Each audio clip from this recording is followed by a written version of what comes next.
Hi again. Walter Rauschenbusch, Christianity and the Social Crisis, page 352. The subhead is Social Evangelization. The men who have worked out the new social Christianity in their own thinking and living constitute a new type of Christian. At a religious convention, it is easy to single out the speakers who have had a vision of the social redemption of humanity. No matter what subject they handle it with a different grasp. Their horizon is wider, their sympathy more Catholic, their faith more daring. It is significant that they predominate when speakers are selected for important occasions. The men of natural ability and idealism are most receptive to the prophetic ideas now dawning, and in turn these ideas enlarge and lift the mind that harbors them, so that even those who do not think that way pay the tribute of attention when they speak. But that type propagates itself. Mankind is so closely bound together that no man lives to himself, and no man is saved to himself alone. The new salvation is contagious. Those who have wrought out a faith that embraces the salvation of all human relations make it easier for others to reach the same unification of all relations in the great aims of the kingdom of God. There will be a social evangelization, consciously and unconsciously.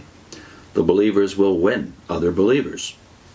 The young men will respond, and there is no telling to what a young man will rise if the divine aim and impulse are in him.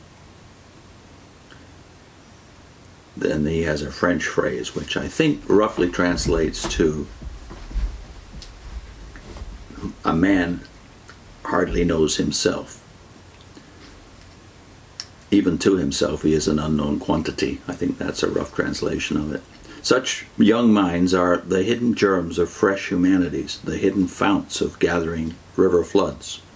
After 20 or 30 years, the young men who now embrace the new social faith will be in the controlling positions in society and will carry into practice some fractional part of the ideals of their own youth. Few may preserve them uncontaminated to the end. They will compromise. They may surrender, but they can never be quite the same again.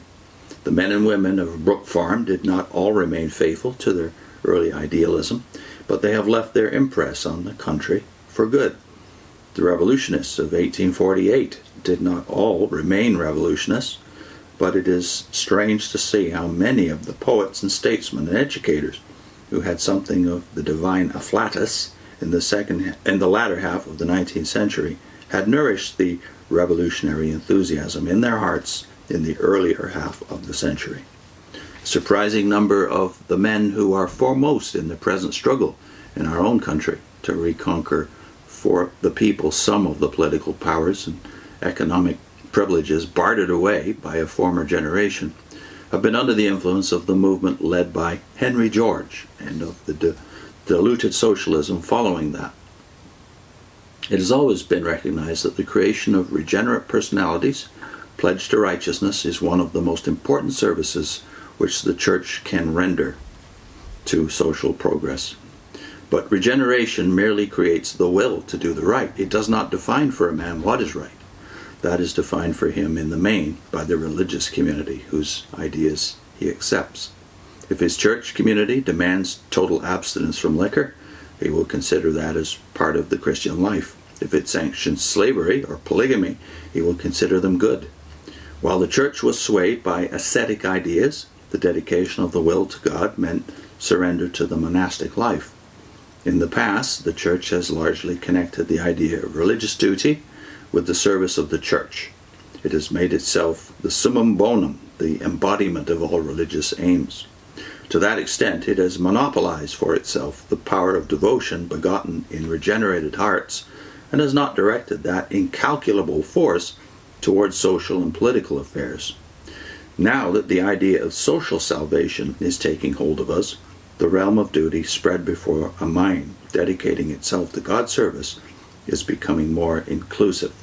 The social work of the YMCA or YWCA, of the Salvation Army and the Volunteers of America, of the social settlements and institutional churches show what is coming. It is significant that several new religious sects have embodied the social ideal in their religious aims. If the church in any measure will lay consecrating hands on those who undertake social redemption. It will hallow their work and give it religious dignity and joy.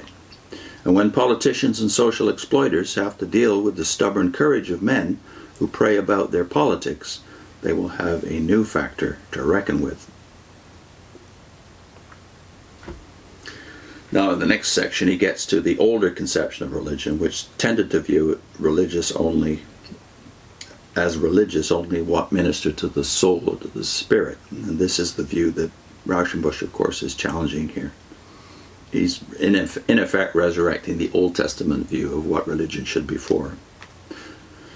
I'll put in a link to a movement that was just starting when Rauschenbusch wrote this. That is the Salvation Army, the wonderful contribution that Catherine and William Booth have made to the 20th and now the 21st centuries through their example. The Salvation Army, it was a video that Vivian did from the little chapter on the Booths by Victor Shepherd.